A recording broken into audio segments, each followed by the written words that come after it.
So,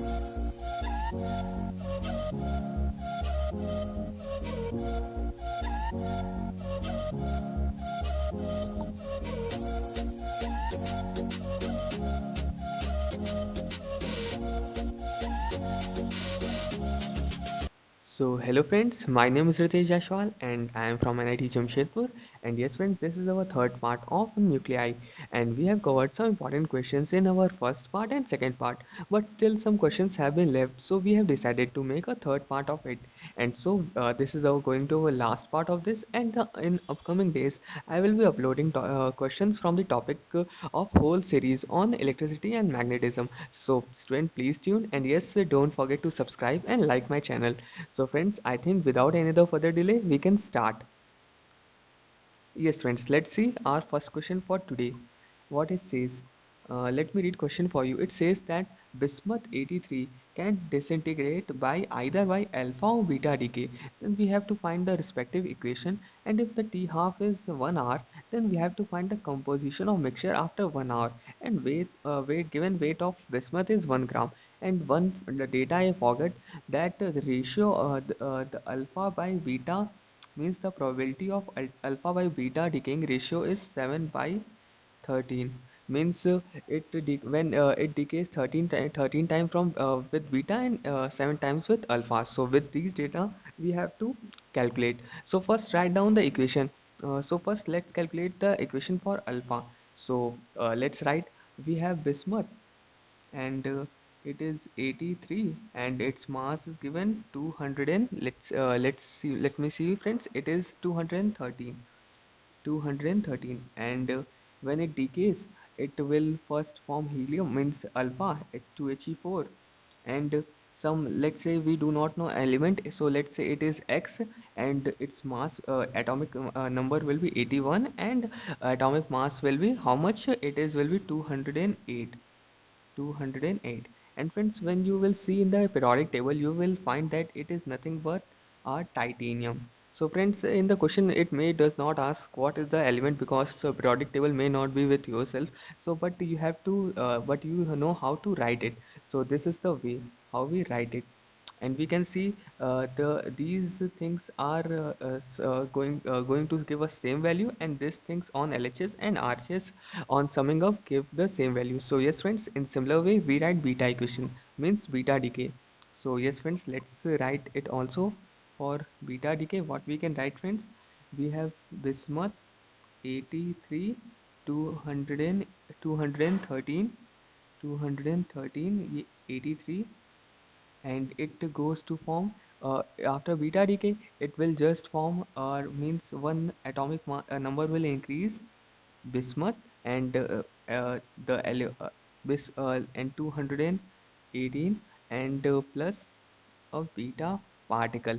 So friends, it atomic mass will be same, but atomic number will increase by 1. So friends, it may not be a bismuth, but we have to think how we have to write the equation.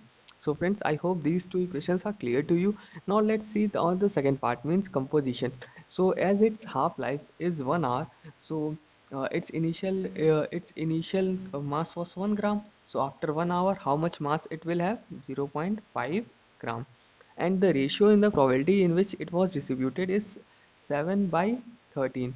So what we can write from here, the alpha that means after the composition through alpha decay will have how much, 7 by 20 of 0.5, and from beta decay the composition will have 13 by 20 of 0.5. I have just used the ratio rule, means how the things get divided, and thus calculating this value you will get answer. So let's write friend, the alpha product will have total mass of 0.5 of 7 by 20. So friends, it nearly comes how much, 0.175 grams, and the beta product will have 0.5 of 13 upon 20. So it nearly comes how much, 0.325 gram. So friends, I hope this question is clear to you so that we can move to the next question. So yes friends, let's see this question, how we have to tackle this. What the question says, let me read question for you. It says a town has a population of 1 million and average power needed per person is 300 watt. If eta means efficiency of reactor is 25% and if 200 mega electron volt of energy is produced in each fission reaction. Actually this is the fission reaction of uranium. Then we have to find the number of atoms to supply the energy for 1 day. So friends, let's start by calculating the total energy needed by the whole population for 1 day. So it will be equals to E equals to energy per person was 300 watt, and for 1 day it will be equals to 24 into 24 into 3600, and for 1 million population it will be equals to 10 ka power 6. So friends, it nearly comes 8.64 into 10 ka power 10 and multiplied by 300. So just keep it as, because it will be getting cancelled out when we are doing some means multiplication division. So yes, moving to next slide. Yes friends, now we know that 200 mega electron volt of energy is produced per fission reaction. So converting in the unit of joule, we will get a value of 3.2 into 10 ka power minus 11 joules. But it was simultaneously, it was says that efficiency was 25%. So this much amount of energy just reduced to its 1 by 4. So it comes 8 into 10 ka power minus 12 joule. So can we friends now calculate the number of atoms? Yeah, why not? It will be equals to total energy needed upon energy supplied per reactor, means per fission reaction. So friends, just putting the values, we will get n equals to total energy needed was 8.64 into 10 ka power 10 into 300 upon energy produced per fission reaction is 8 into 10 ka power minus 12. So friend, when you will calculate, you will get n equals to 3.24 into 10 ka power 24. 24. So friends, this is our answer. And if a question has been asked in moles, then it can be also converted into moles just by dividing it with Na. So friends, I hope this question is also clear so that we can move to our next question. So yes friends, let me read this question for you, and probably this is our last question, but after this question I will discuss some important points. So yes friends, let's see what question says. It says we have to calculate the energy obtained through the fission reaction of 1 kilogram of water, and this is our that reaction. If 1.5 into 10 ka power minus 2% of water is heavy water and all deuterium, actually one phase has been missed, is used in the fission reaction. Just if all deuterium is used in the fission reaction. So friends, let's first of ever calculate the number of deuterium atoms present in 1 kilogram of water. So for this, what we can write, number of atom equals to number of moles into Avogadro number. So for moles, it will be equals to mass upon molecular mass. So mass is 1 kilogram, so 10 ka power 3, and molecular mass of water is how much amount? 18. So yes friends, and Avogadro number is 6 into 10 ka power 23. So friends, it nearly comes 3.346 into 10 ka power 25 atoms. But in this, let's calculate number of deuterium.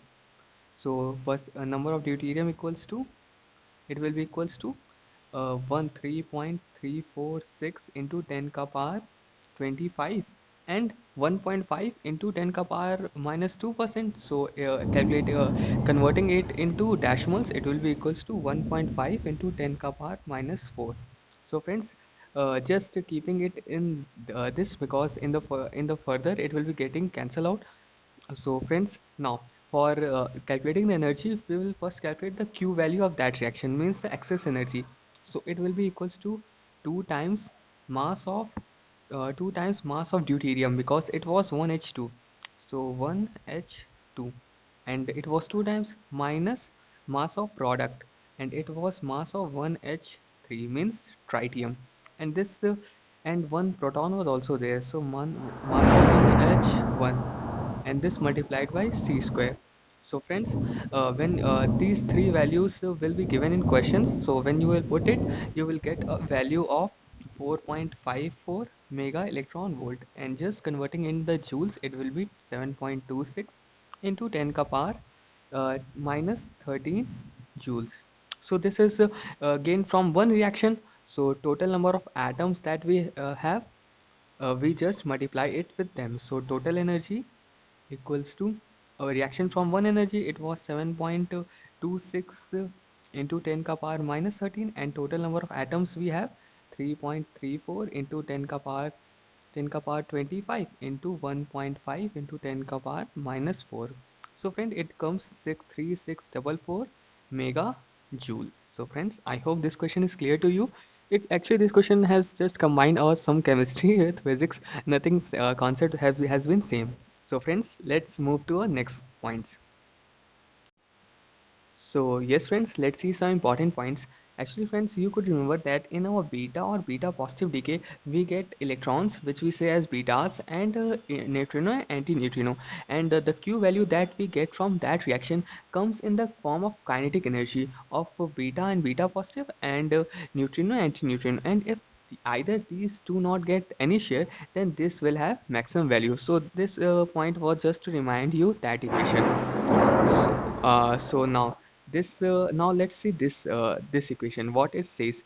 Actually, I have done mistake. It will be equals to A upon A naught, which signify a fraction of activity which is left after time t. So it will follow this equation, which will be A upon A naught equals to 2 ka power t upon t half. So yes friends, I hope these 2 points are clear to you, so that we can move to a next point. So friends, let's see this point, what it says. Actually, this is actually very interesting. Actually, what it says that aurum means our gold get decayed to form Hg means mercury, and it is follows the beta decay equation. And then it is said that the maximum kinetic energy for electrons mean beta will be Q minus this value 1.088 mega electron volt. So why I have written this? Actually, here star is important because it star signify that mercury has been formed in some of its excited state. So friends, I think you know that in beta or beta positive decay, the Q value decides the kinetic energy of the beta's particle. So but why I have separated this thing? Because it is the value of the excitation energy that was needed to make excite the Hg atom. So that's why I have written star. So it is also coming from Q. So when it comes for the kinetic energy that is available for beta, it will maximum, because we are assuming that neutrino antineutrino is not getting any share. So still it will have a value which is 1.008 less than Q, because it has gone in the excitation. So friends, I hope this is clear, so that we can move to next part. Rest is okay. You will calculate Q and just separate it with this value. So yes friends, I think this is the last point for our today's topic, and yes, we are concluding this. I hope you have enjoyed. Nuclei is actually very good chapter. So let's finally see what is this. We have to find the density of nucleus assuming it mass to be AMP, where MP is the mass of proton. So friends, I think you know density equals to mass upon volume. So mass is AMP and volume is 4 by 3 pi r cube. So r cube equals to r naught cube a, because r equals to r naught a ka power 1 by 3. So r naught where r 1.2 Fermi meter, so it will be equals to r naught cube, and a ka power 1 by 3 power 3, it gets r a. So all these a and a get cancelled out, all these values are known. So when you will calculate, you will get a value 3 into 10 ka power 20 3 ka power 17 kilogram per meter cube. So friends, I hope this question is clear, means this point is clear.